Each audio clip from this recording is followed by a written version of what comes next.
When was the last time you paused in life to count your blessings? Not just the bigger blessings, the breath in your lungs, the beat of your heart, the gift of sight.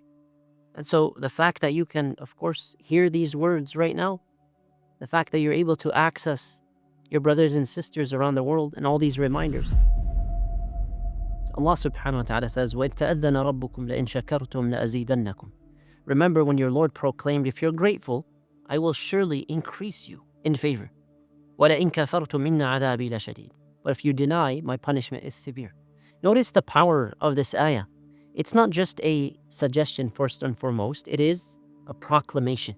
It's a divine law, which means it's as certain as any other law that Allah created for this world, as certain as a gravity that you're aware of. You believe in it. It's not going to change. Allah subhanahu wa ta'ala made it clear.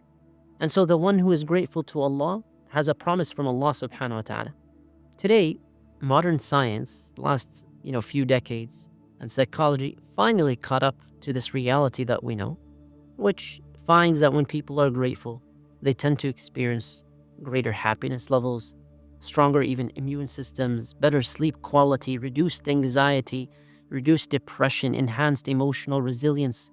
But Allah's promise goes deeper than just psychological benefits. This is not about listing 5 things you're grateful for every morning and then feeling like I should just be happy today. That's what's going to make me happy.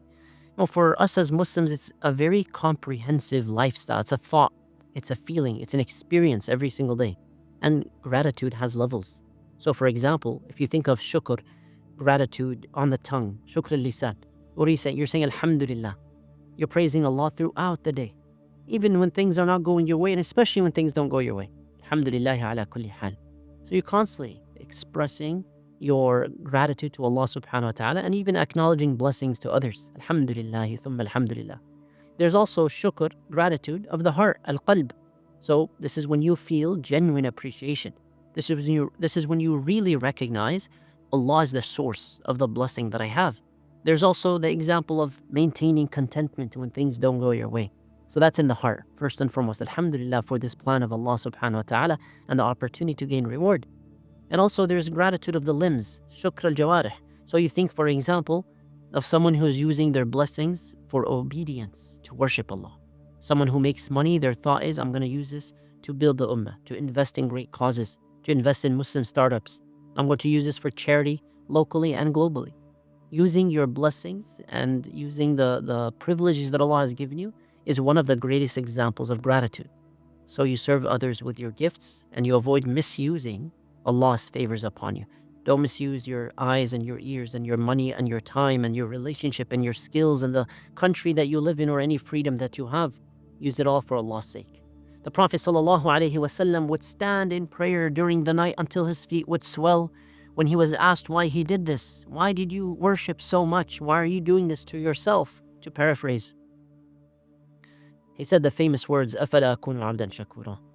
Shall I not be a grateful servant? And so this teaches us that real gratitude is not just saying thanks. It's not just saying thank you, O Allah. Real gratitude is living it. It is submission. It is sacrifice. Sometimes it's physical discomfort, feet swelling up, physical discomfort. The Prophet ﷺ also taught us to reframe and to have the greatest perspective possible. So he said, look at those who have less than you. Not those who have more, look at those who have less than you. Why? Because there's a comparison trap when you look at those who have more than you. And it ends up creating an endless dissatisfaction with your blessings, with what Allah has given you. But also, looking at other people's blessings blinds us to our own. So you're never happy with your house and car because you don't have that house and that car. Social media also oftentimes fuels ingratitude, unfortunately, especially depending on what you follow and what you consume. There's a liberation for us. And this liberation, when it comes to the topic of gratitude, it helps us to reveal, first of all, our overlooked blessings, cultivates genuine empathy. It helps us to be inspired to take action to serve others who are going through hard times and they don't have a fraction of what we have. And there's a real world application. And so, for example, a ritual. Every morning you wake up, the sunnahs to start with a dua. One of these dua is Alhamdulillah. Alhamdulillah alladhi ahyana ba'da ma amatana. Praise be to the one who granted us life after he caused us to die, temporary death of sleep. And so count your blessings. Thank Allah for your food. Thank Allah for that day. Thank Allah for that moment. Thank Allah for your family. Thank Allah for your wealth and your health and your heat and your cool and your safety and your shelter. And make dua for people who don't have these things. Make dua for them. And of course, we want to ensure that our families have a gratitude culture. So anytime you're eating, you remember and you remind the family to thank Allah for it. And you express that gratitude. Alhamdulillah for this food. Alhamdulillah for every morsel. Alhamdulillah. Rather than showing the family the opposite, complaining. It's not new food. It's leftover. It's not my favorite. There's nothing to eat, as the child opens the cabinet or the fridge and there's all this food. And so you want to make sure the family has a culture of gratitude. Many people actually have gratitude journals, and it helps them, uplifts them, and guides them through these moments to stay focused on what matters most. Parents teach their children to say Alhamdulillah for everything. Workplace as well. Acknowledge other people's contributions. Thank them for what they've done. Find blessings in challenges. Share positive feedback. We learn. And of course, many of us see what's happening in Gaza and Palestine, Sudan. Many of us see what's happening in so many countries around the world. Children of Gaza teach us the value of safety. They show us the blessing of freedom. They remind us the gift of peace. And amazingly, many people, of course, with all that's going on, all the trials, tribulations, and loss, they're saying Alhamdulillah. They inspire us. And this is the height of Iman. This is what it means to believe in the promise of Allah subhanahu wa ta'ala. You know, a lot of people ask about this verse. When Allah says, I'll give you more, لَأَزِيدَنَّكُمْ, I'll increase you, they think it's only material blessings. But in fact, many scholars say what's greater than the material blessing that Allah gives you more of is in fact the spiritual elevation, the ability to be content and happy in life, to worship Him more. There's peace in the heart, protection from harm, barakah in your time, enhancement in your relationships, deeper faith, greater wisdom, new opportunities to do good and grow and get closer to Allah subhanahu wa ta'ala. Every day think of your blessings and thank Allah for them. Every night before you sleep, it's a sunnah as well to thank Allah subhanahu wa ta'ala for all your blessings. When you finish your food, when you finish anything, thank Allah subhanahu wa ta'ala. And when things don't go your way, thank Allah subhanahu wa ta'ala. Alhamdulillahi ala kulli hal. Every part of our body, every blessing we have is an opportunity to get closer to Allah subhanahu wa ta'ala, so we thank Him. Allahumma lakal hamd, hamdan kathiran tayyiban mubarakan fi. And of course, look at those who have less than you, of material states, of worldly situations, so you can stay content and grateful and suitable and appropriate with the blessings of Allah subhanahu wa ta'ala. Remember, everything is a gift in life. Everything you have, it's a gift in life, but it's not a right.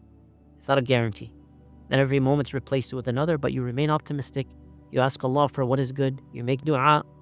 Start small, build lasting gratitude. Begin with basic blessings. Build consistent habits and keep expanding. And don't give up. Share that gratitude with others and create reminder systems and go really deep into thinking about the blessings of Allah subhanahu wa ta'ala. At the end of the day, there is an impact on your own heart and the hearts of the people around you, as a family, as a community, as friends, and as an ummah. Let's practice gratitude by thanking Allah subhanahu wa ta'ala. Allahumma lakal hamd. Allah, we thank you for everything you've given us. We ask you to forgive us if we were ever ungrateful to you. And we ask you, Allah, to guide us to use our blessings in the best manner possible. Every single Alhamdulillah is a seed, and it grows into many other blessings. So plant abundantly. Question for you to leave an answer in the comments below. How do you remember to be grateful as a lifestyle? And what will you inspire others with today? May Allah accept from you.